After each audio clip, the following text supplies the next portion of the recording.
Saying to you, Wednesday night, is it? Is it still the same as the Corby Club? Thanks so much for joining us. My name's George Culkin. I'm a writer at The Athletic. It's my absolute pleasure to be here tonight. Thanks very much for coming. I'm very proud to be a friend of Live Theatre, this fantastic institution in the heart of Newcastle. I'm going to talk a little bit about the play in a bit. I'm going to have a show of hands to see who's seen it so far. But first of all, I'm going to introduce this fantastic panel. So firstly, to my right is Rob Ward, who is the writer of Love It If We Beat Them. Delighted to welcome you to the panel. Not sure if I'm so delighted with the various triggering aspects we've had to sit through. Yeah, sorry about that, folks. The joys of a certain vintage, references to 95, 96. Not sure we're quite over that yet, but anyway, you've made something, absolutely beautiful piece of art, so thank you very much. Rob is also an editing fan, Harper, so we can laugh at him. So that's good. To Rob's right, Davey Nast. You'll have seen Davey in the play, plays Len, ex-miner, Labour activist. Davey is Northeast theatre royalty, I think I can say that, certainly Live Theatre royalty, and also Live Theatre footballing royalty, having acted in You Couldn't Make It Up and then You Really Couldn't Make It Up, which, as you might guess from the titles, were plays about the absurdities and distress of the Mike Ashley era at Newcastle United, which as a passionate fan, David, of course, took very, very personally. Is he to David's right or slightly adjacent to? I'm not sure. Southeast. Well, what can you say about Paul Ferris? Insanely talented man, born in Northern Ireland. You were Newcastle's youngest ever player, I think, at the age of 16 and a bit. Injury sadly ended that part of your career, but that didn't stop you.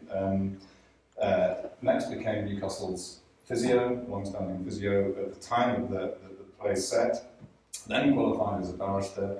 Then came back as part of Alan Shearer's management team, and is now, a source of huge professional jealousy as well as admiration, because he is the author of two extraordinary books, The Boy in the Shed and The Magic in the Tin. It's Paul Ferris. To Paul's right, Steve Harper, again, someone very annoying because whatever he turns his hand to, he excels at. Goalkeeper, longest serving player in Newcastle United's history, represented the club in an FA Cup final, Champions League, pretty much everything in between. Also a qualified referee, has a master's degree in sports directorship, and now is doing absolutely sensational work as Newcastle's academy manager. So pleased and proud that he's right at the heart of the club. Welcome, Steve. And then finally, I've now got quite bad neck ache. Ian Mearns, MP, our brilliant MP for Gateshead since 2010. Prior to that, councillor in Gateshead for 27 years. Also a lifelong fan of Newcastle. You've been going to watch the team since 1966. Also helped found and chairs the All-Party Parliamentary Group for football supporters.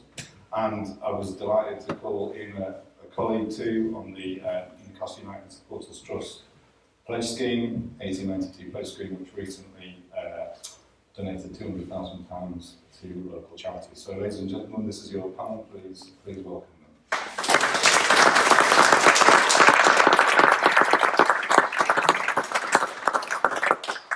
So, welcome to the discussion. Thank you for being here. The blurb in the online ad for this says that it's to complement the play Love It If We Beat Them, and it's described as a chat about the highs and lows of all things Newcastle United. I mean, that's not an hour's discussion. That's that's a 10-part series, focusing on Kevin Keegan, the era of the entertainer. So that gives us rein to tell a few stories. But the title is also Football and Politics, which feels like a very different discussion. So we'll try and get into a bit of that, touch on a bit of everything. I mean, it's often said that sport and politics shouldn't mix, yet the biggest story in the news agenda last week was Gary Lineker tweeting about the inhumanity of the government's immigration policy. We've seen Marcus Rashford show them how it's done on child poverty, taking a knee, guitar and armbands, contentious ownership models. We know a bit about that discussion up here. One of my earliest experiences at St James's Park was going there as a kid and seeing the National Front use it as a recruiting ground. And I was fired up not only to watch the team, but also to demonstrate them and show them that Newcastle United was a place that welcomed everybody. In this city, football infiltrates everything, and of course politics infiltrates everything too. So I'm not going to get too heavy about stuff, but we are going to touch on a bit of that. If we could have a show of hands, please, to see who in the audience has seen the play. Excellent. Excellent, excellent, excellent. If you haven't, it's on until Saturday. We've just seen it this afternoon, most of us on how it's sensational, it's brilliant. As I say, you play it something really beautiful, Rod, and of course, why, as always, has showcased it to the mats. So I'm going to throw it on to Steve first, actually, because I was sitting next to you watching it. This touches on a lot of your heritage, doesn't it? I mean, both growing up in Easington as a minor son. So please just give us your reaction to the play first. Are we using these or? I'll say yes. Yeah, it hit a lot. It struck a lot of notes and reminded me of a lot of good times, things that never forget, things that shape you when you're growing up. I was a minor till the end. 1993 was on care and maintenance, I think it was called, to the end. He was a diesel fitter, proud of it. Used to work 8 till 8 on a Friday and 6 till 6 on a Saturday. I used to walk through, used to go to the end of the street, walk through the allotments and wait for him coming out of work after school. And it's weird to think that he was basically forced into retirement at age 43, particularly when my memory of him back then is, I didn't think he was 43 and I was 48 last Tuesday. So you think your dad's basically retired at age 43 and I'm 48. It puts it into a little bit of context. Talking about the strike, the difficulties of the strike, the miners were very proud, kept the kids away from the picket line. We weren't allowed anywhere near that. You see my memories of the police and the confrontations and things, often photographs because we were kept away. The word scab was mentioned there, which still strikes a chord within the community. Remember the Corrie Club, talking about the queue for the pool table. The Corrie Club, my dad would be there tonight if he wasn't in New Zealand. He's 7 o'clock Sunday night, Creatures of Habit. I can tell you the names of the people sat around them. One of them's actually called Jackie, which came up in the play as well. Who used to live across the road as well, so still sitting in the same seats and sat in for 30 years. So there was a lot there, obviously the coal wagon coming round and picking up the scrap. During the miners' strike, my dad used to take, just to keep the fire on, putting black clothes on, going down, taking my BMX, which was probably arguably the world's heaviest BMX in the 80s, and it was bright yellow, to go and take coal off the coal heap to keep the fire burning during the winter. It was really, really tough times. So yeah, I'm going to take up an hour here, so I'm going to stop there. But yeah, a lot of really vivid memories, which it brought back to the fore. And it was I didn't realise you're not from here, so to strike such a chord was brilliant writing. Well done. Well, I was going to actually come on to you, Rob, and sort of say why. I mean, why should choose this season? You're not chosen to. Anyway, no. Give us some background to the play, please. Yeah, so it actually started with politics. That was my first idea around just after the 2019 election, and I wanted to write something about the division within the Labour Party. Having done further research, it wasn't just during the Corbyn era. It's been the New Labour era, Harold Wilson era. You go even further back, all the way back to Ramsay MacDonald, that gets mentioned in this idea of the division within the party and within the movement. And I wanted to write something about that. And obviously in 2019, the North East, a lot of seats went Conservative, many for the first time, which felt a real profound moment in our politics. And as these sort of ideas were kind of formulating in my head, I noticed that Live had put a call out for ideas for news stories. And I've worked here before and always had a great time here. Family, friends growing up from Newcastle.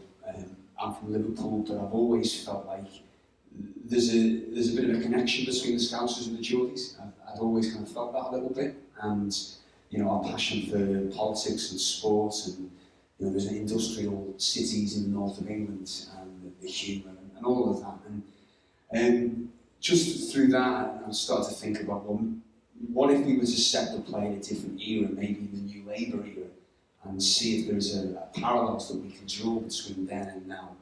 And as I was thinking about that, I just suddenly thought, hang on a minute, 1996, Kevin Keegan, the favourite entertainers, love it if we beat them, and it all just kind of hit me at that point. I thought, well, that works as a title because yes, it draws on that famous season, but also it can, you know, talk about, you know, Len's battle with Victoria, you know, the battle within Labour. I think I read somewhere that in the 20th century, Labour had only been in power for 25 years, and you do wonder, don't you, the Tories are very good at coalescing behind one person, getting together, falling in line, and this constant battle on the left, you know, has probably contributed in some way to such, you know, Tory dominance of politics. And that's kind of where it started, and then from there, you know, I did my research, and me and Davey, we worked on a workshop on the script quite early on. So for me, it was always a case of, can I capture honestly the voice of someone who's passionate about football? Because, you know, I've seen those plays and those TV shows when you just go, this writer doesn't have a clue, you know, it's, we kicked a good goal into the net, you know, and it's like, come on, you know. You can just, it sticks like a sore thumb if the football talk in the show feels inauthentic. And I'd always felt that, and so for me that actually was the most important thing, was capturing that passion, that tribalism that comes with football and politics. And then Davey helped me along the way with some good Geordie slang. You wouldn't say canny there, you'd say Bonnie there and whatnot. So that sort of stuff came through the development of the script, you know. And Davey, how much do you relate to Len, your character? Well, my wife came and said basically that she was just calling me Len. It's only the religious side that I don't really have parallels with, but yeah, massively. When we did the workshop and read the final Keegan speech, and I just said, don't change a single word of that. I know where it's set, I can see the old bloke sat on the bench, I can see the family out for a bike ride. I was down there the other day, it was like an emotional moment, you know, it's like lots of my generation just absolutely adore Kevin Keegan, you know, I love Shearer, I love all the Steve Hopper, obviously, and, but, you know, Keegan is like, he's just another time. You know, I was here when against QPR when he made his debut as a player. We couldn't believe it. It's like Lionel Messi signing for Newcastle when Keegan came and signed for us. It was just unfathomable that he'd come up here, and so he's this godlike figure. So he just, I totally got that side of it. The politics side of it is very similar to Len's, very similar to mine. So, you know, but it's interesting looking at it with hindsight. When Blair came through, there was a sense of maybe this is it, that I don't think we have at the moment with Starmer. I think we've been burnt once, and so we're a little bit more, okay, let's prove yourself. Whereas we were taken in a little bit with Blair and let down, in my opinion, massively over the Iraq War and over many issues. So the left didn't get its day. I don't think it's about to get its day anytime soon. But yeah, so it was. was massively triggering. I mean, people, you know, I always joke that when I'm crying in the play, it's about the dead baby, but it's not really. It's about Newcastle losing the league. It's an emotional memory. It's emotional memories, you know. I've been triggered by having to watch those videos time and time again. But, Excellent.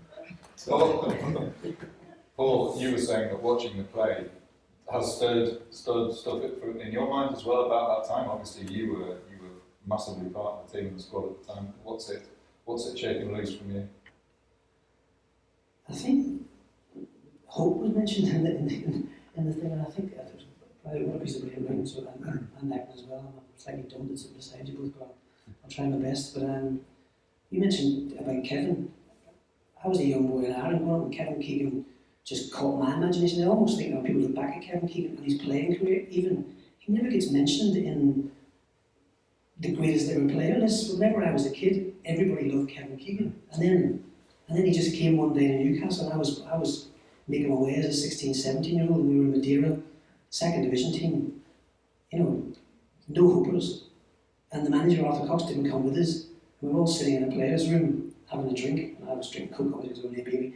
But the coach came in and said, "We've signed Kevin Keegan," and I won't swear, but there was a genuine collective off. No, Kevin Keegan signed for no way, because it was only like 2 years ago he was the top scorer in the Premier League, and he was, you know, no one could believe it. And then he arrived with. You know, I was in the squad that first game, and I was on the bench. I was always on the bench.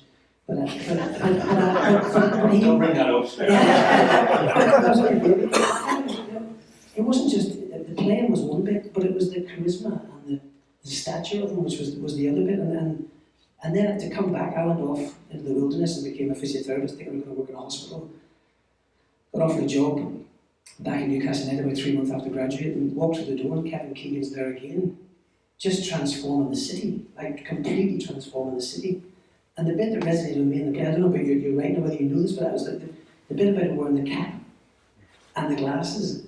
When he left, when he resigned from Newcastle, I think everybody here remember the shockwaves around the country when Kevin Keegan resigned, because we just beaten Tottenham by 6 or something. That was mad. And again, the shockwaves and the press are chasing Kevin to find him everywhere. So he took his family to Florida, and he said he took his family to Florida, and he went into Disneyland in Florida, and he put a cap on and a pair of dark glasses, but the cap had a ponytail out the back as an extra disguise. When he walked in to Disneyland, Florida, and he said the first person he saw was in Newcastle, and I went, "Right, Kevin?" just made all the worst disguise on. But I mean, my memories, my memories of him, I think, are that I know we revere him up here, but I don't think football, because of his nature, he kind of disappears a little bit. I don't think he gets the credit he deserves as a player or as a manager what he did here. And Ian, apologies, I'm going to have one back to you. You became a counsellor, I think, in 1983, is that right? So that's the year before the miners' strike started. What shaped your politics? Well, I mean, particularly, I joined the Labour Party when I was 17, and the reason I became a councillor because I was kind of looking at some of the old duffers on the council back then, and I just thought, well, surely we can do a better job than this.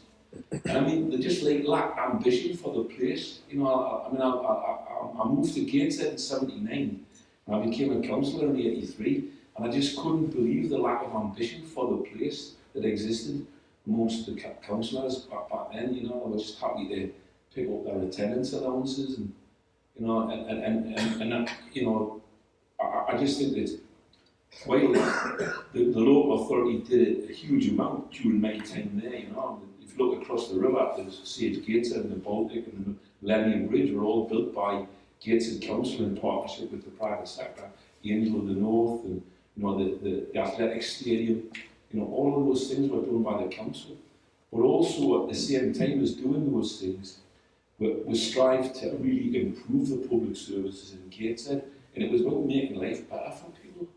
And you know, my biggest regret in my political life is I've been in Parliament over 13 years, watching the government dismantle everything I tried to build over the previous 27 years.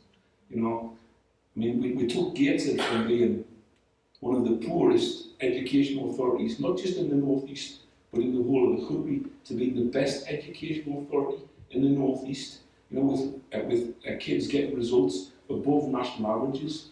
Well, I had previously inherited an attitude amongst teachers, I'm sad to say, amongst head teachers and amongst counsellors. It was, well, what sort of end results do you expect to get with kids like this? And I wanted to get the best results for kids like this, you know, and that's what I was proudest of. And that's what motivated me to make things better for the people that I represented. And Paul, you come from Northern Ireland. Steve, you talked about the politics that sort of shaped your youth, or the kind of political upheaval that shaped your youth. Were dressing rooms ever political? Was it something that footballers were about or were aware about? I can remember coming back as a physiotherapist and having a conversation with Robert Lee, who was a friend of mine at the time, about politics. And then about 2 days later, I was rehabbing John Beresford, and John Beresford said, "You're actually all right, Rob, said you're a bit of a weirdo." So in my case, when I was a young boy, I was acutely aware of politics because I arrived here in '81, right in the middle of the hunger strikes, right in the middle of Margaret Thatcher's dealings in Northern Ireland at that time. So when I was a young player and the miners' strike was happening, football is not a place where people talk about very much about, but I was acutely aware of what was going to happen to the miners because I'd watched what had happened, and I'd watched how she this wonderful woman, had dealt with the Northern Irish situation.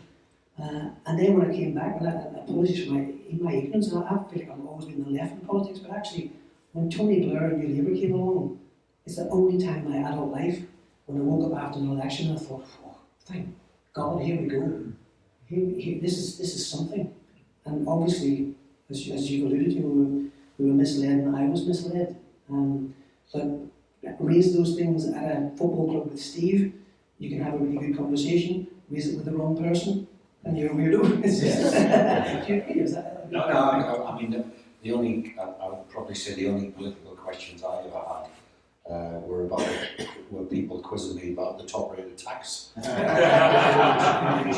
You know, but from where I'm from, and obviously the effect that the Conservative government had on when I was a 9-10-year-old boy, you have a heightened awareness of that. The first election I could ever vote in was '97, which was 22.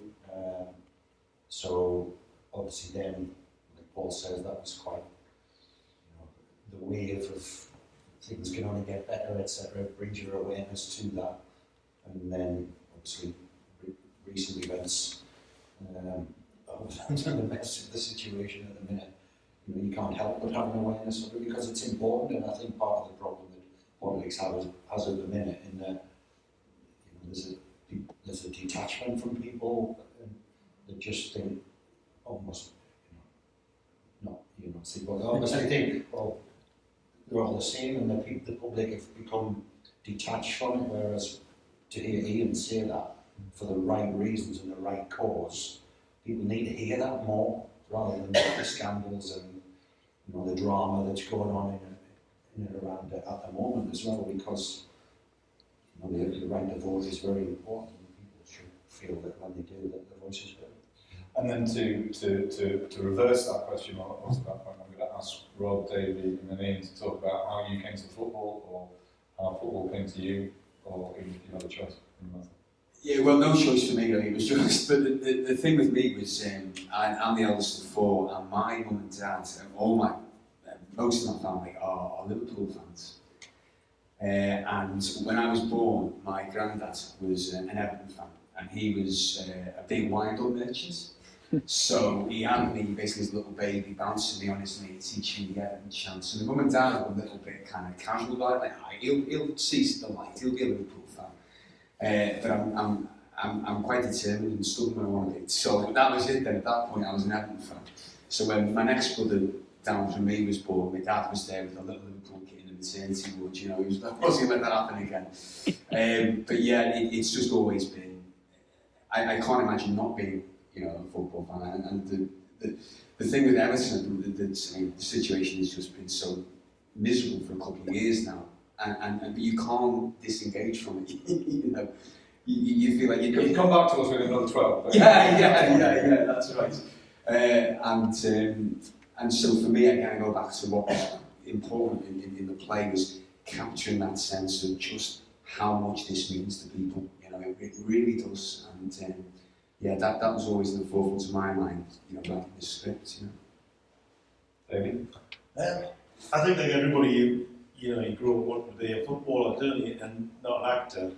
And when that dream dies, then you seek alternative routes to fame. But I started off playing football. My old football manager's up there at the back, Peter, and Peter knows I could have been a pro, but I went into acting. But no, I spent a large part of my adult life living outside the region, living in London, and so being a Newcastle fan, especially back in the days before the internet, was part of sort of a regional badge that you could wear. That was really important to tell people where you were from, what tribe you were behind. So that side of it's always been massively important. And my wife, when I met her, was an Ipswich fan, and she says that my obsession has put her off football, full stop, because so she's a bit like Tyne in the play. And but I think like my love of football has just grown exponentially, like throughout the years. It just gets bigger and bigger, and just having lived through the wilderness years of Mike Ashley, and coming back now to the hope and the joy of coming back and working back in the region, it really does affect. With a brilliant audience last night, people were saying, "Oh, why is that?" I said, "It's because we won on Friday night. We're watching the play relaxed because you've won on the Friday, so you've got nothing to worry about on the Saturday." And they were just like, I don't know any other theatre in the country which is as infected by the team's results. The whole city, it really is a cliche, but it does ring true. And so, yes. Well, George is a bag again with a shirt in it, right? And the shirt I got for my 50th birthday, and on the back of the shirt it says 50 false stones. Right? And the thing is, right, the trouble is with that shirt is, in a month's time it'll be 16 years old. So, that's it, and the thing is, and what the false stones are about is the fact that here I am, I'm 66 in a month's time, and I've never seen Newcastle win a domestic trophy in my lifetime. And that's terribly sad, I think, for a club like Newcastle, the supporters like Newcastle have, and for the history and tradition. I mean, Newcastle owned Wembley in the 50s, and then they packed in just before I was born. So that tradition was still massive, when I was growing up in the 60s. And I went to see Newcastle for the first time when I was about 9 years old, 1966. And it was players like Jim Ailey, and I think Wyn Davis had signed just around about then. And Pop Robson and people like that came through, and go to see the Fairs Cup, the first Fairs Cup game, Feyenoord at home, 4-0.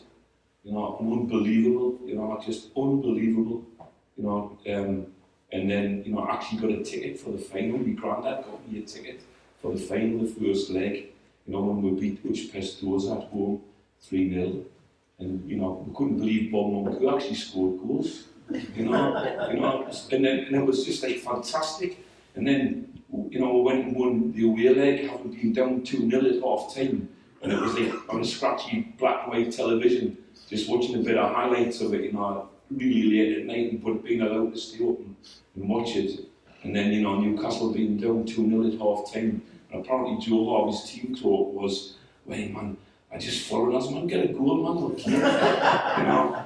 And of course, they went on and won that game 3-2, won the final 6-2, and then Joe Harvey, end of the game, said to the team, "I told you, that's the apocryphal tale Bob Moncur told me that night, because, one of the pleasures of my life was being see Bob Moncur elevated to be the freeman of the borough of Gateshead, you know, and that was a great afternoon when I was able to regale him with the, you know, the Christmas Newcastle song, you know, 5 Mark Dewey's 4 Tigers, 2 bricks, and a Mark 4 for a goal. But the only thing is, it was wrong because it was Ollie Burton, not Mac and me. Ollie Burton didn't stand for the song. You know, so you know, all of that tradition, and you know, the Ashley era has been dreadful. But I was there for Westwood, I was there for McKeague. You know, it was equally as bad. You know, when Stan Seymour, one of the directors, went to McKeague and the rest and said, I want £10,000 per director, and half of them walked away. And they'd been making fortunes out of Newcastle United for years and years and years. And so, you know, the politics of the football club become important. You know, one of the big questions I've been asked as an MP for the area is, oh, do you not think it's dreadful about the Saudi Arabians and that dreadful regime taking over the club? And I suppose my kind of pragmatic answer to that has been, I didn't get a vote when McKeague was there, I didn't get a vote when Westwood was there, I didn't get a vote when it was like Ashley. I haven't got a vote now. It's not a democracy, I'm afraid, but it's still Newcastle United, the club I've always supported. And I was going to ask you, Ian, actually, to give some context to supporting the club pre-Kevin Keegan. I think you've done that. I mean, that's the full history of the club from 1892 onwards. Except that, I mean, it took me some time to warm to Kevin Keegan because of the 74 Cup final. Anyway, that's what we've got time for. Paul, I was going to say, when did you come back to the club as physio? 1993. Yeah, 1993. So we're talking a couple of years before the season that's in the play. What was it like to be on the inside of the club at the start of the Keegan revolution? Well, it kind of spoiled me for the rest of it. Actually, one of the reasons why I left football actually was from 93 to the era you're talking about. It was like the best place in the world to be. Like the people, the camaraderie, it just didn't feel like you were working. It just felt like you were all part of the same group. And then Red Hood came. and then everything went all. It just, you can see how football can go from being good to bad really quickly. Sexy, though. Sexy it is, that isn't it?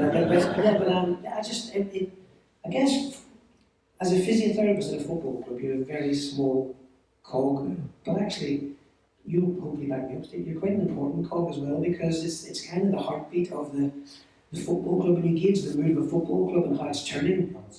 Yeah, you gauge the mood of a football club and how it's turning by what happens in that room. So I can remember, we're talking about Kevin here, but when the root stuff started to go a bit south, I thought, he's a really nice fella, this guy's doing really well here. And then you get like Alan Shield coming in the room and he'll say, you'll never believe what Rude Hunt did today. And then someone else will walk in and say, oh, you'll never believe what happened there. And this is before we're losing games, you think, well, this is, and I'm there saying, give him a chance, and I'm saying, no, this is gone.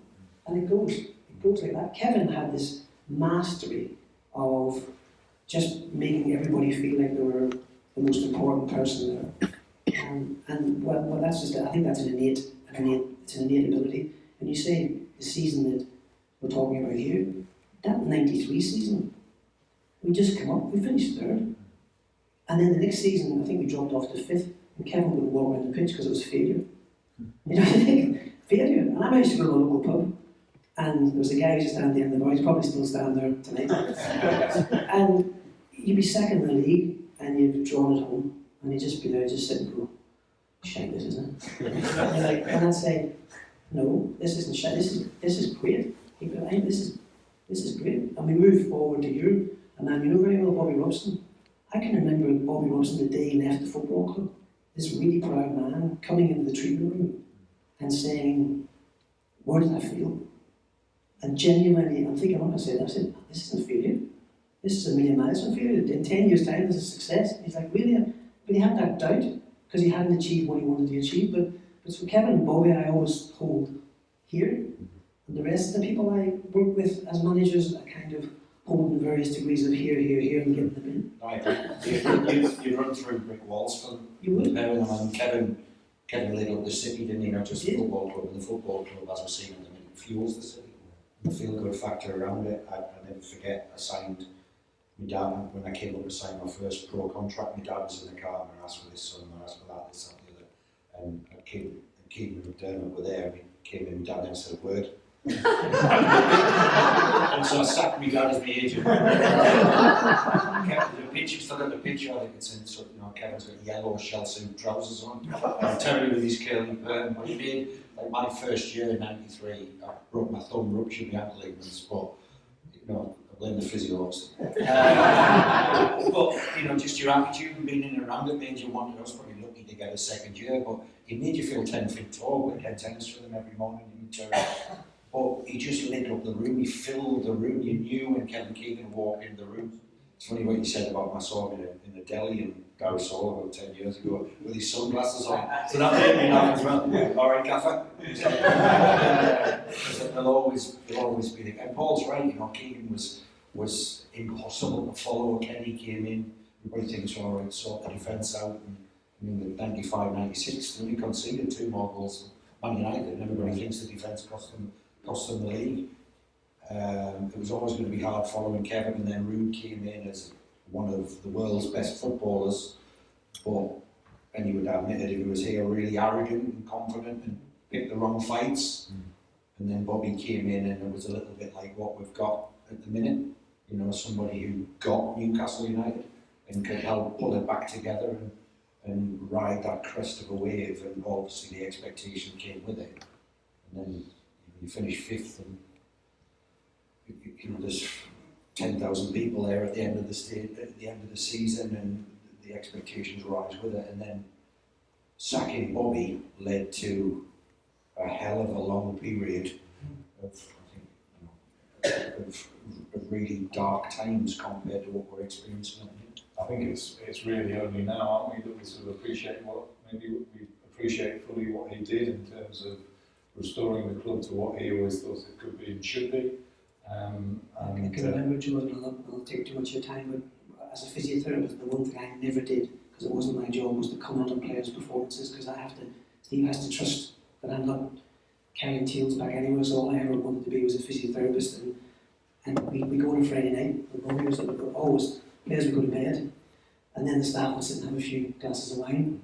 And we were playing Arsenal away towards the end of Alan Shearer's career. And by that stage, Alan was a friend of mine and a friend of yours. And I was just about to get in the lift to go to bed. And you know, the lift door, the foot just in the lift door, it was Bobby. And he got in, he said, I'm thinking of leaving Alan out tomorrow. And I said, oh yeah, he said, yeah, go and play Shearer, he's better. I went, really? Right? And then I thought, oh God, I shouldn't have said. He went, what do you mean, son? I said, it's not like this. The comment, he said, no, I'm going to play Shearer, tomorrow he's better. I said, listen, I shouldn't have said. He said, no, tell me what if I said, honestly, I shouldn't have said anybody. Please, just forget what I said. He said, no, you should see Shearer in training, he's absolutely fantastic. I said, look, I don't see him in training, I just see him in games, and I think Alan's better. That was it. And then Bobby said, his famous words to me, Bobby said, yes, son, but he's on the dip. He's on the dip, right?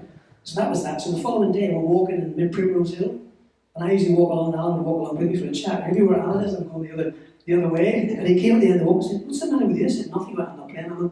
I said, more than my job's worth, I'm not, he said, I'm not playing. I said, look, you're not playing. Right? I said, the game came on that night, got in the change room, and he picked the team, and Alan was in the team. I looked down and said, I'm telling you, I think I got you. This is my final witness. My lovely wife is sitting here. And Cross and we went on holiday many years later, and she was 40 years old, and she got a photograph taken on a holiday, a skiing holiday, and we got it in our house. And I looked at it one day, and she was beside me and I said, you know what, that's you on the dip.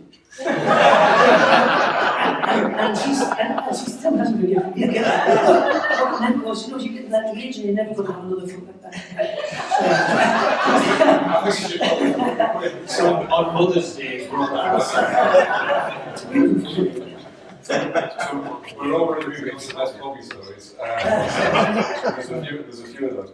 I want to take us a little bit further back. I mean, it's important to remember when you talk about like 5-6, that sort of time that Keegan coming back to the club, about what came immediately before that, which was it being a very difficult time to be a football fan, and also pretty difficult to come from the northeast of England, I would argue. And then 1990 happens, and suddenly football becomes fashionable again. And obviously, Bobby played a big part in that. And Newcastle really, it felt like at the time that Newcastle was absolutely at the forefront of this new version of football. He somehow captured something, you know, as you say, 92, 93, winning the championship, and then saying, tell Alex we're coming after him, tell Alex we're coming after him, and then actually doing it. And there was that huge feeling of positivity around the city and the region, talking about Tony Blair and Newcastle. Of course, there was those famous pictures of him playing head tennis with Keegan, and that feeling of a sort of city on the up again, and a region on the up again.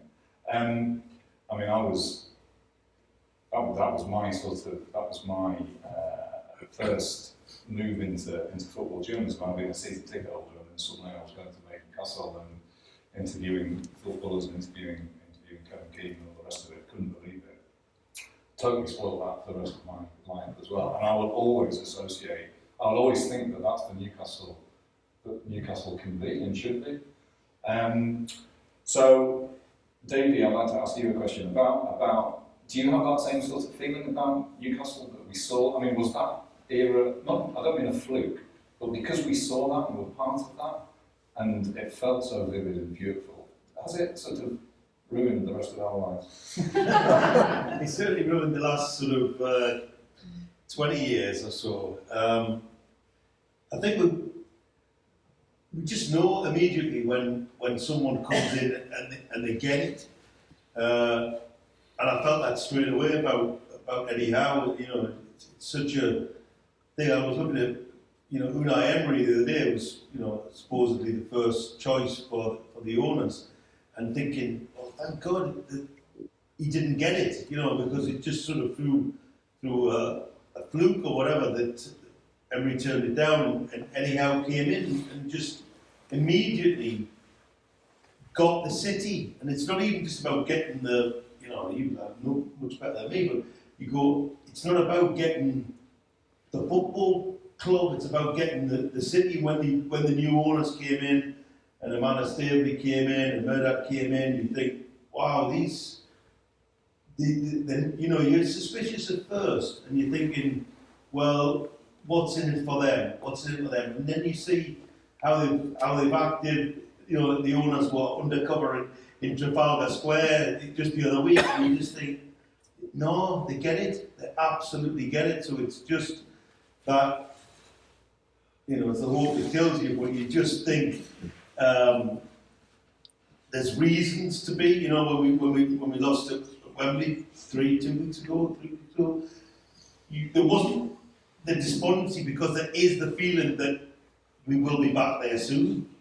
And that's quite rare, I think. So I mean, that is something that I wanted to mention, actually. Steve, going back to that kind of era, I mean, I know you were very young, 95, 96, you were around about the place, but did you have that sense as a player that if it's not this year, it might be next year, in terms of winning something? Did that feel like the obsession at the time? Yeah, and I think looking at the players, just to remind myself of 95, 96, I looked at some of the players that left that year, and there was no transfer window then as well. And I think what was overlooked, Scott Sellers actually told us, what Kevin Keegan had a real knack for was realising when people had reached their potential there, and then bringing somebody else in. And if you look over that season, I think Bill Fox left, Keith Gillespie came in, Scott Sellers left, Ginola came in, and you just think, you know, it's almost Terry Mack's on the phone, who's that? Oh, we just bought him. Where's so-and-so gone? Oh, he's been sold. You know, it was those days of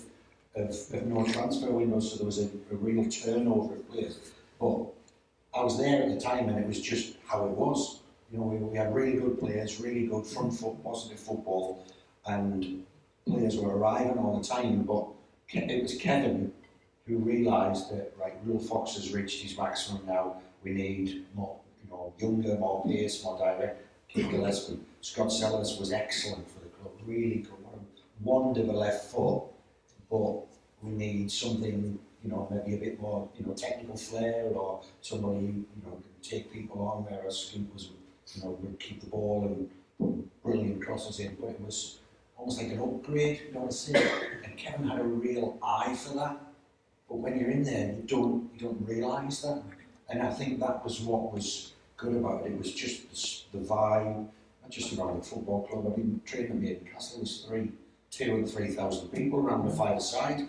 As a young kid, it's like, excuse me, like, I know, yeah, the burger fan as well, yeah. Like, can I get past like, who's this kid? No, I need to go on then, play a five-a-side. It was incredible, the scenes at Newcastle. And we'll never see those scenes again. When we came up from that season, from when we were promoted, David Kelly and Gavin Peacock, and stormed the league, you know, fantastic goal scorers. And then you just realised that they weren't going to be applicable in the level above. Keith Gillespie one as well. Keith Gillespie came in during the big moment for Kevin when he sold Andy Cole. Yeah, I can remember Andy Cole coming in the treatment room, he was flying, saying he wants me gone. He's like, what? How does he want you gone? Yeah. But then we got Keith Gillespie and then we got Les Ferdinand. And I remember as a young player, Emre Ronaldo scored 20 goals in his first season with Kevin. And then there's all these rumours that all sorts of shenanigans had gone on and Emre was doing something he shouldn't do. But he hadn't. Kevin just couldn't play with him.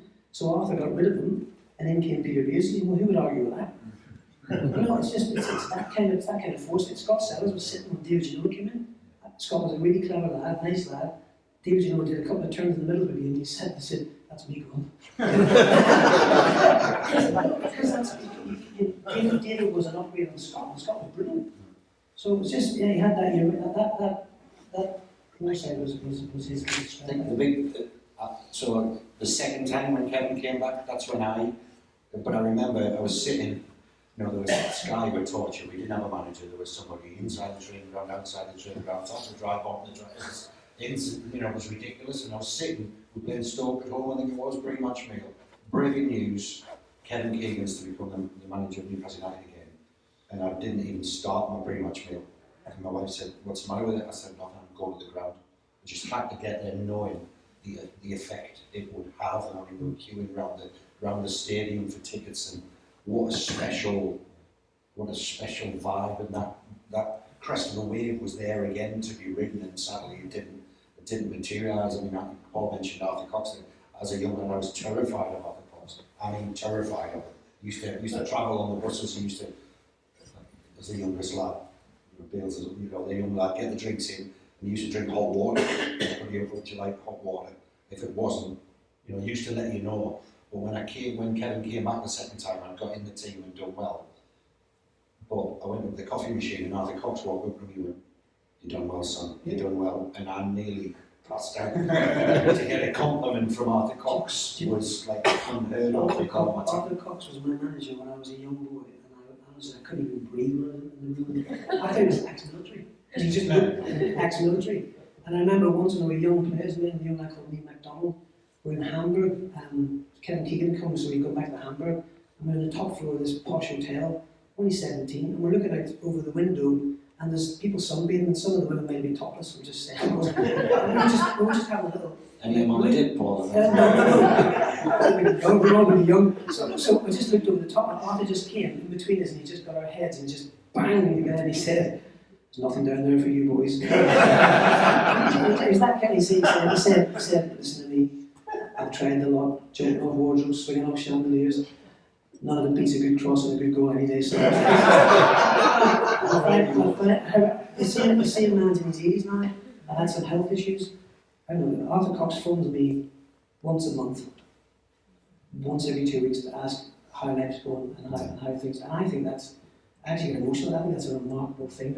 That maybe people don't see that side, and I think he's a very underrated, undervalued character in Kevin's story as well, because he brought Kevin here, and Kevin brought him here as soon as he arrived. And Arthur became someone who I was terrified of as a boy, and became a colleague, and I was still terrified of him. But he was trying to be nice, but I just couldn't let him, just because he was just up there. He used to.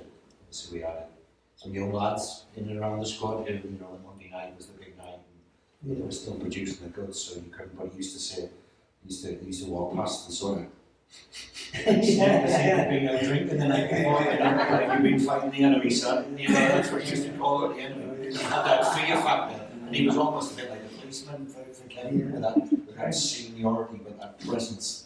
But I mean, obviously it was a different time, a different era, pre-mobile phones, pre-social media, all the rest of it. But there was that incredible connection between team and city and people. I mean, on a kind of related subject, I mean, the team bus would sometimes come back, just stop outside Julie's and everybody would pile in there in their tracksuits. That was very true. And actually, you talk about connections.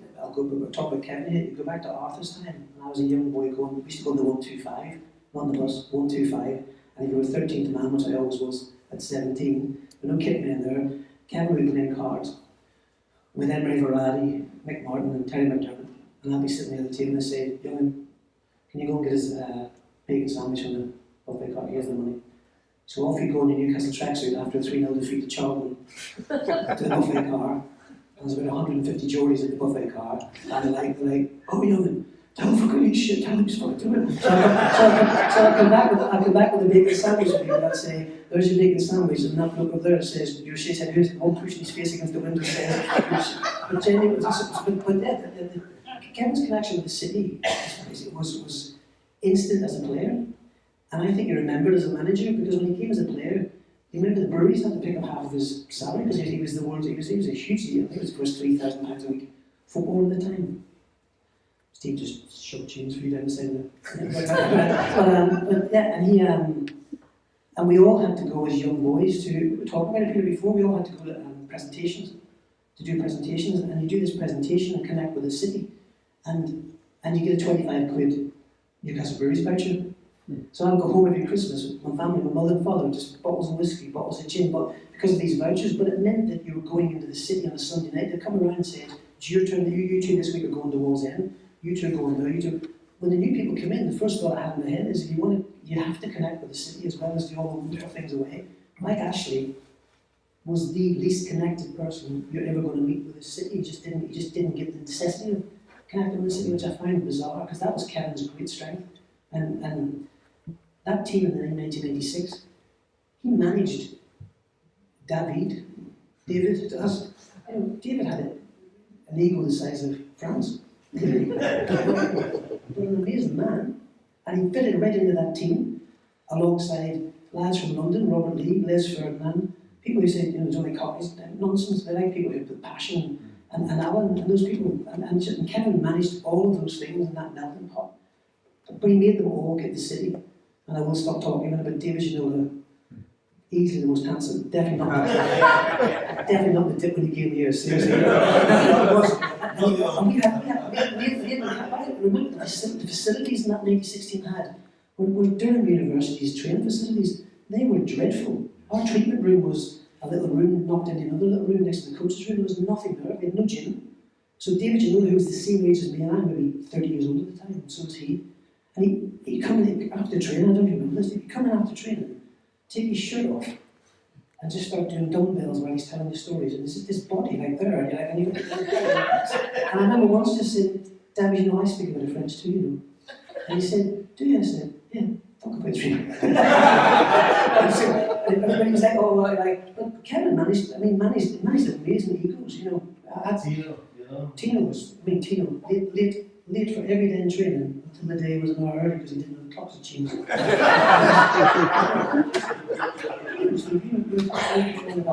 had obviously the local lads as well, you know. Really brilliant characters who there was nowhere the foreigners, you know, the overseas players or people from downtown couldn't have been integrated because they got a really Geordie welcoming committee who took them under their wing. And took them into the city and amongst the people as well, and those lads did a lot of credit. And then the game, not the one you referred to, the 5-0 win.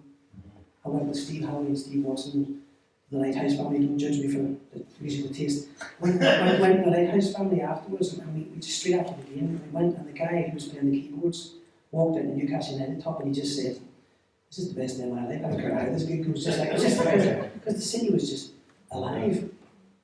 Yeah, I mean, now that we've done the sort of context around that season, I think we have to sort of talk about what happened afterwards briefly. And I mean, I think again, one of the great things about what's happening now is it's almost allowed us to sort of look back at the past and feel pleasure at it, as opposed to it being sort of a sad memory because Newcastle was so far away from it. Ian, I'll you haven't spoken for a while. you felt very passionately about the actual era, didn't you? And it was a tough time to be a Newcastle fan. Yeah, absolutely. I mean, it started off with great hope because we had a billionaire, and so there was a couple of seasons that we had a billionaire, and then we got Pardew. Didn't we really? That's but it was just like the hope was drained out of it, and when you knew about his business acumen, tell me if I'm wrong, but as I understand it, his business acumen about the takeover was so great that he paid £1 a share, which I got a few pounds for selling me shares to Ashley, and then I think he paid 134 million for the club, and his business acumen was so great that he didn't realise that Barclays were going to claim the mortgage for the stadium being rebuilt, £54 million on transfer of ownership. That's how great his business acumen was. So he had to pay 134 million, and within a couple of days he had to pay another 54 million to Barclays for the mortgage on the redevelopment of the stadium, level 7, the Melbourne stand, etc. So I'm afraid to say, and then you saw his dealings with Debenhams shares and one or two other things. I'm afraid to say, I just think the guy was an overblown barrel boy, and he had no charisma, he had no empathy for the people of the area at all.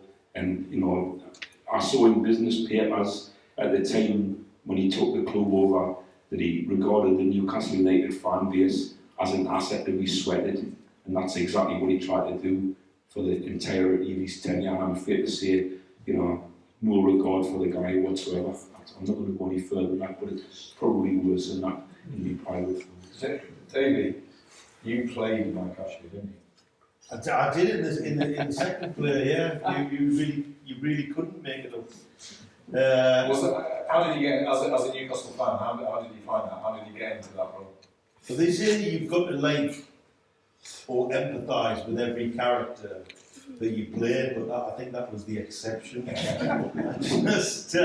My mate Chris Cornell, and many people who come here who know, was playing Shearer, and he would just come on, go to the front of the stage, sort of do this sort of 1,000 yards Shearer stare, and then get a 5-minute ovation. And then I would come on this night and just get booed. And I've done panto before and got less booze than when I played Mike Ashley. It was the wardrobe was easier, wasn't it? White shirt, blue jeans. White shirt, blue jeans, exactly. It's interesting when we did those plays, finding out from yourself, George, and other writers, just some of the stories about him. You're right, Paul, he just didn't get, apart from like that first sort of couple of months when he was making an arse of himself down the big markets, and you just go, that's probably what he thought that we were, which is a patronising in itself, to just think, oh yeah, they're just a bunch of louts, and if I behave like a lout, then I'll bond with the people, and we very quickly found out. But nothing but loathing for the man. We're not focusing on this necessarily, but you obviously came back with Alan as part of his management team. You were sort of doing a full audit of the club, weren't you? That was kind of part of your remit, and obviously with the assumption that you'd be carrying on. Come what. Yeah, I mean, full disclaimer here, I'm very bitter about how Mike Ashley treated Alan Shearer and myself when I was there, so I can only speak with contempt. So yeah, I came back just Alan phoned up and said, I'm going to go in for these 8 weeks because the team, it's a shout, there's nothing going to, if we stay up, great, and we got a chance to be the next management team, and if we don't stay up, none of it's going to stick on me. Well, I think it did stick on personally, but it shouldn't have done, because the season was a basket case of the season. So all I was doing was going through some of the issues, long-standing issues of the football club. So Steve, you remember this, when we came in, you might remember the time when we came in, there were 6 of our most senior players, and they were on huge salaries at the time, 60, 70 grand a week. There was not me, no. You said top players, the goalkeepers sometimes don't get what they deserve, just saying. Yeah, so you're there day one, and you've got Michael Owen injured. on 120 grand a week. You've got Jeremy injured on 60 grand a week. Alan Smith injured on 60 grand a week. Joey Barton injured on 60 grand a week. And that's fortunes going out of the football club. So I'm sitting down trying to write these things as to what we can do to try and change all of that. And I remember going to them in the room and saying, actually, I've done this bit of an audit, but I'm not interested. Just wasn't interested. And then we got at the end of the season finished, and 3 days later we met him in St James's Park, and he kept us waiting for 2 hours. So we sat there, myself, Alan Sherry, and Dan, we waited for him to come in, and he arrived in his helicopter, and he came in with a guy called Keith. Isn't Keith Harris here over? Yeah, who's he? Keith Bishop. Should have Keith Harris. Keith Harris was more sensible. Keith Bishop came in, and he sat down with us. And the first thing, he just sat down, he had his white shirt on, and his shirt tail was hanging out, and he had Marks and Spencer's bag with a sandwich, and he had his sandwich, and he said, look, I want nothing to do with this football club. I want to sell the football club. I don't understand this business, it's oil and water for me. And Alan being Alan said, I don't care whether you're the owner, I want to be the manager. And then he said to Keith Harris, Bishop, he said to Keith Bishop, is that a good thing if Alan's the manager? And he said, absolutely, fantastic idea. I'll sell the football club so quickly, with that, no problem. We all have these discussions about what our salaries are, what they're going to be, what budgets we might have. Alan goes off into a private room with Mike, and I think that's great, because that's going to, Alan's going to be very honest, he's very honest and frank. And they leave the meeting with us going to be announced as the new management team of the football club a week later. And just after they left the meeting, I went into Alan and I said, how did that go? Mike went, absolutely great. Told him he has to get rid of Derek and Bass, he knows nothing about football. I said, what? I said, that's his best mate. He said, well, I better tell the truth. So I told him the truth, that he knows now we need someone like a Rick Parry or someone like that who understands football. And we're all sitting talking, and Keith Bishop popped his head in. It was Keith Harris, by the way. It was Keith Harris, thank you. Keith Harris, right. Keith Harris, thank you. So, He he was horrible then. Yeah. So he comes in, pops his head through the door, and Alan's in the manager's chair, and this Keith chap says, I'm off now, and Alan said, how quickly will you sell the football club? And he said, I will sell this football club within a month, and if I don't, you can tell the whole press in the world that I promised that and didn't deliver it. And Alan said, who gives an F about you? He said, for God's sake, Alan, be a bit more diplomatic. 2 days later, Derek and Bass came in and said, we're having some trouble with Barclays Bank, we can't get a loan, we can't get whatever it is. And honestly, it was like, couldn't get out of the room quick enough. And then I went off with my family to Edinburgh, just before my wife was on the tip. And we went off to Edinburgh, and I picked up the Sunday papers, and we invented a title for me because we couldn't think of a title because I wasn't assistant manager. It was something like head of performance. And the Sunday Times said, greedy Shearer, something about not getting the job. He's asked for £2 million a year for his salary, and his head of performance has asked for exactly what I asked for. So I rang up and I said, you're not getting the job. It's not happening. And it's the only room I've ever been in when I've shaken hands on something, and it's never materialised. And actually, for me personally, it sent us and my family in a place where I didn't want us to go. I had to sell my home and different bits and pieces, and I'm waiting for Alan to get other jobs. And he was going here, there, and everywhere, but in the end, he went nowhere because of that. Because that was his job. That's the job he wanted. And I don't care what anybody says, and I'm slightly biased. Steve, you might agree. You can't judge him on that 8 weeks for me. You have to give him an opportunity to buy players, sell players, show what he can do. So I did put a disclaimer, and I am slightly bitter about my actually. No, that's right. I'm conscious of time. I'm going to go for another couple of minutes, if that's okay, and then invite a few questions. Is that okay with everybody here? Yes. Okay. Rob, I mean, so you've heard that tale of woe, which I think is important. As an outsider, did you understand that? I mean, there was that feeling of Newcastle in the Premier League. Okay, they're financially stable, if that's the right word. What are they complaining about? Did you understand, as an Everton fan, as an outsider, why it hurt so much? Yeah, I got it because I think we went through a similar period in the 90s with Peter Johnson. Had a very similar period then. Bill Kenwright came in back then in the consortium and took over Everton, and that from Storm, is where it felt like to us that hope, the idea of hope again. But no, I can always appreciate what that was like, having been through that. I was there the final day of the season, 97-98. We stayed up. We got a draw with Coventry, and bottom one lost to Chelsea. All the Chelsea fans were cheering for Bolton to send it down. But I remember being there on that day, and the Everton fans stood in the pitch and sack the board was the chance. So yeah, and sadly we're in a very similar situation right now with the board. I know all the turn up with Goodison. So yeah, it's I think that's the helplessness as a fan. You know, when you go, I can't control who's running my football club, and this football club means so much to me, to everyone in this city, and we've got no say over who's in charge, and you just feel really helpless, you know, and that's kind of sadly where us back in that situation right now ourselves, you know. So yeah, no, totally about it. You know. Okay, anybody? Are there any questions from anybody? Be about anything, football now, then politics, life, the universe, anything. Yeah. Last year, 2022, was an interesting year in politics. I think we had 3 prime ministers, 4 chancellors, and 2 monarchs. Do you think in 25 years' time, somebody would be writing a play about Eddie Howe's first full season in the Premiership? Can I go and see it right now? That's right, Thank you. I mean, my observation about this is if I'd back in 2010 written about the political history of this country over the next 13 years between 2010 and 2023, people would have thought it was too far-fetched. You know, unbelievable, that'll not happen. Brexit, that'll not happen. 3 prime ministers to come? No, that'll not happen. 4 chancellors, 5 education secretaries, all in one? No, that's not going to happen. But it all has. You know, I mean, I have to say, by the way, I think that we'll look back, and I don't think anybody will be looking back fondly at what's actually happened in the recent past from a political perspective.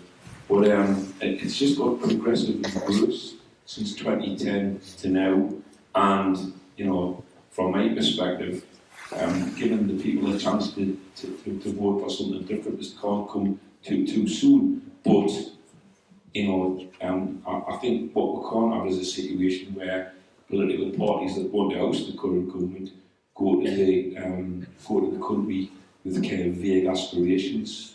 You know, we've got to be actually offering the population in this country something tangible to change people's lives for the better. On the football side, I mean, it's worth trying to sort of explain and put that in context. You know, the only narrative around Newcastle really in the national sort of media tends to be around money post takeover. But what Eddie Howe achieved last season is up there with any achievement in the modern game, I think. You know, I was at Wolves the last game pre-takeover, and albeit I was paid to be there, I've never felt flatter than I have as someone who cares about the club and loves the club. And I thought, no, I'm like thinking about what else I can do in my life.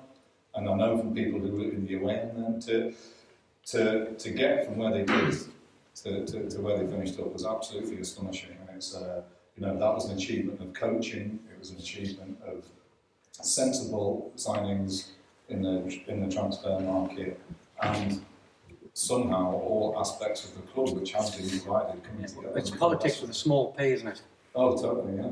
Yeah. George, I mean, I think the regime have made one fundamental error, and that was, you know, the first home game was against Tottenham, and they kept Steve Bruce as the manager, and it became about Steve Bruce as opposed to being about the new regime taking over. I think just on you, there's some great writers on this panel, and I think there's a trilogy here that we just watched. Love it if we could beat them. We're talking about Ashley, the Ashley era. Could have been called, the sequel could be, you know, we're never going to beat them. And I think what you've just talked about there over the last 13 years and last year, and then the third one's going to be, we can't wait. Linking with the football, we can't wait to beat them. I'm sure that's what Ian's thinking as well from an analytical point of view. Let's do it. Well, in particular, you know, I'm afraid to say this, some people think that, you know, well, you know, we weren't disappointed about Wembley because, well, we'll be back there soon. But I mean, the trouble is, my life experience is it's 24 years since I was there before. If we get back there again in the same sort of time period, I'll be 89. So, you know, I really wanted to win that, particularly against them, mate. Particularly against them. I would just love it. Brought up bad memories, actually, because I played at Wembley in 2014 in a semi-final for Hull and managed to win, but you know, I played at the old Wembley in '99 and played at the new Wembley in 2014 and won. But I think I'm the only goalkeeper to play at the old Wembley and the new Wembley, win one and lose one. I've still not made a save yet. And I've still managed to win one, so I'm hoping there's a veterans game in the future. Make a save, but we will. It's not going to be 24 years, is it? It's not. And it was special, wasn't it? I mean, I was in the Father Square as well, and it was. The point is the club's trying again. The club's trying. All right. Anything else? Any other questions? Yeah. Going back to the man himself, Keegan, it's probably a question more for Paul and Steve, but do you think he'll ever be involved in the club again?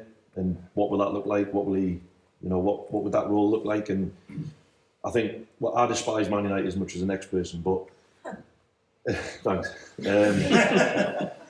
I think when I look at like Fergie in the background, I think that sometimes has a detrimental effect on the way the team are playing.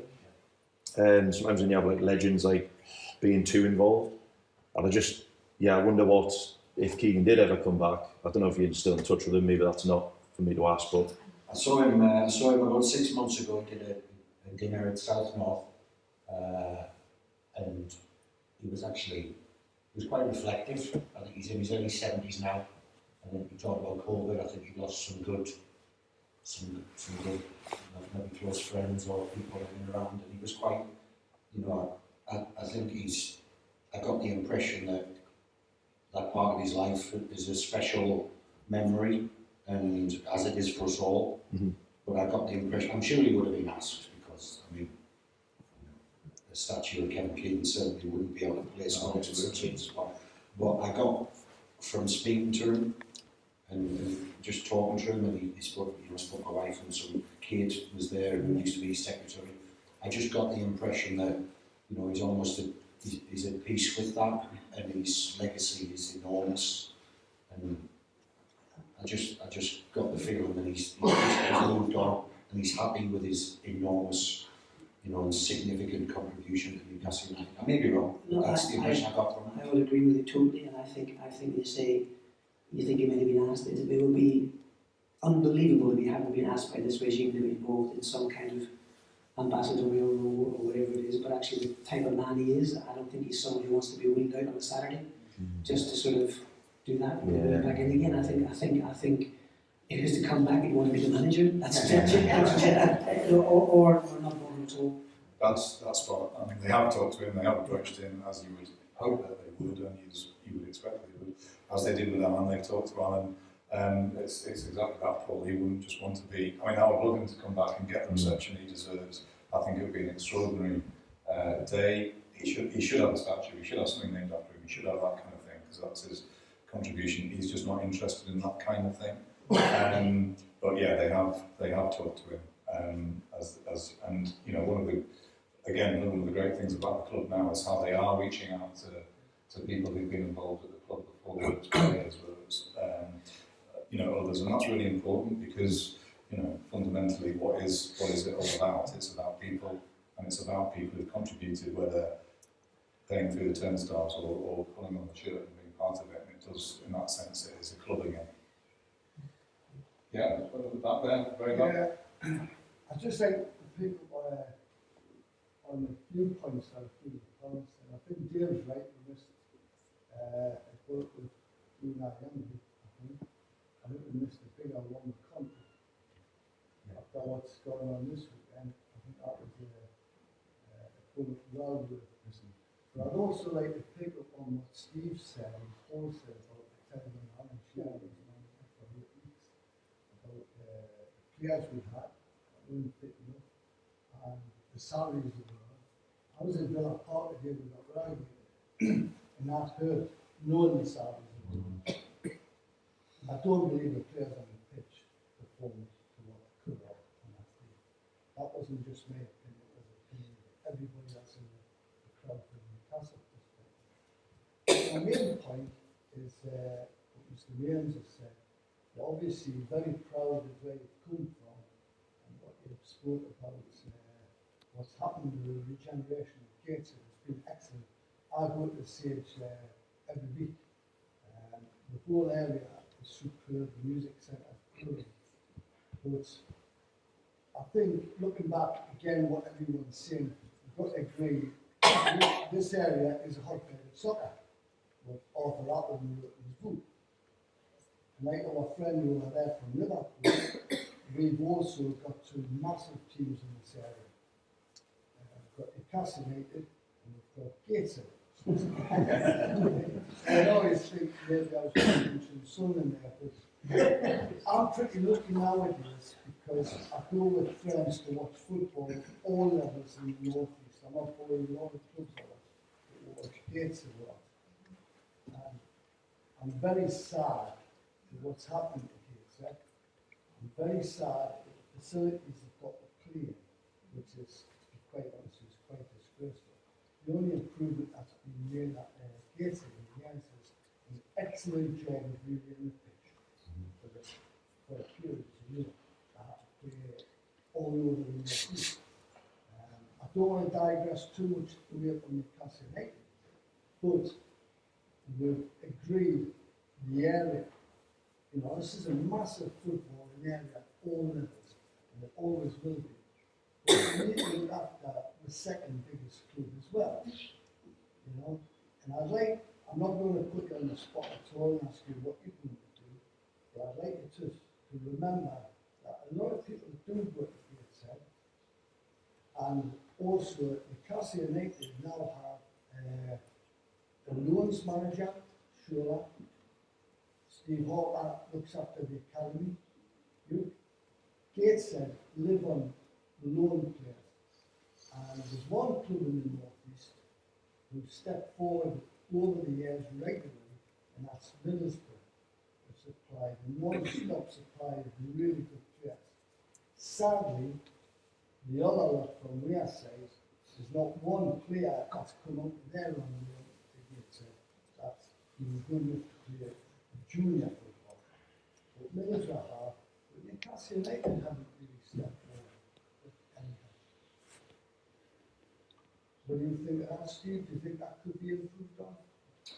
Yeah, I think I played for Gateshead, didn't I? I benefited from a loan to Gateshead. And, somebody asked me earlier if I was on loan to Gateshead in 95, 96. I actually had to Google myself to try and it's not a good place to be. Yeah, well, obviously Mike Williamson's the manager. I spoke with Rob Elliott 3 or 4 times last week about trying to help out in this situation where we do have a player loan elsewhere to try and do that. Obviously, you know, Bales is there. Tommy Allen is an ex-player from Newcastle as well. It's important. You talk about the vibrant North East scene. That's, you know, Gateshead are you know, hopefully are going to stay up. I know Blythe are at the bottom end of the table as well. Some Shields might go up. That's the other, you know, the other side of the river. So the non-league scene, Seaham got a mention on there. You know, I was at Seaham Red Star as a young lad, so I know it is important. I don't know the background of the ownership of Gateshead Football Club with regards to what's going on there, but I played with Mike, I played with Rob, and where we can help them, we will. I mean, for those of you who don't know, a few seasons ago, Gateshead was taken over by a bunch of crooks, basically. And you know, honestly, the word just bent people, you know, and they had a track record of being involved in other clubs, and getting involved in shady dealing. And you know, they were got rid of, but unfortunately, because of their mismanagement of the club was then relegated by the National League as a punishment for financial irregularity. So you know, it's taken them some time to come back from that. They got promoted last season. They're struggling at the bottom of the National League at the moment, but are in the semi-final of the FA Trophy. There's such a big game coming up for them against Barnet in a couple of weeks' time. So that's really positive. But unfortunately, I think one of the big things which is the impediment to Gateshead is that the National League will not do anything about trying to make sure that Gateshead's fixtures avoid clashing with Newcastle's fixtures. And that means that it takes hundreds off the crowd every home game. There's no doubt about that. I mean, I've been across there at Gateshead and seen some really quite big crowds. I mean, let's not forget the stadium holds 11,500. So it's got the capacity to take that. But unfortunately, the club are not financially well off, and the landlord is the council, who's anything but financially well off as well, having had £170 million per year taken out of a revenue support grant to keep the council going for the last 13 years. Smashing, thank you. One more, do we have got time for one more? Yeah. Mine's to everybody. It's basically Kevin Keegan or Sir Bobby. Can't start. I think he's, I've always said I think he's underrated, Kevin Keegan. Keegan for me. My mum really fancied Keegan. On behalf of my mum, I have to say Keegan. I've got a very politician's answer. Kevin Keegan as manager and Sir Bobby Robson as director of football. Good answer. If we could have got Sir Bobby 15 years before we got him, I think it would have been a really, really hard choice. But I think, given when we got Sir Bobby, I think it has to be Kevin Keegan. Yeah, I mean, I think I loved Bobby when he was dead, and I'm a patron of his foundation, very proud of that. But Sir Bobby wouldn't have come to Newcastle unless Keegan had built the foundations, and that had to happen in order for Bobby to come back. Not that Sir Bobby couldn't have had a go himself, but two absolutely brilliant men. But no, I mean, It's like asking to choose between two. If you've got two Oh, no, kids, isn't it? it's not Which is your favourite kid? I asked. I really want to tell you, but I don't want to upset the other one. But the Keegan era is the era by which I judge everything else. I mean, in football, in life, in everything. So I have to I say. think what Ian's trying to say is we might have got Bobby on the dip. I'm just saying. Right, okay, I think with that we've ruined Mother's Day for 2 minutes. So I just want to say a huge thank you to Jackie, and I want to say a huge thank you to Live Theatre. I'll do another plug. If you've not seen the play, please come and see it. These two fine gentlemen, it's a wonderful piece of art, really lucky to have seen it. If you have seen it, come and see it again. Live Theatre is one of the city's greatest institutions. Very proud to be a part of it. Very proud to be here tonight. So with that, I'll say a big thank you to Ian, to Steve, to Paul, to Davey and to Rob. Thanks for coming out. Thanks very much indeed.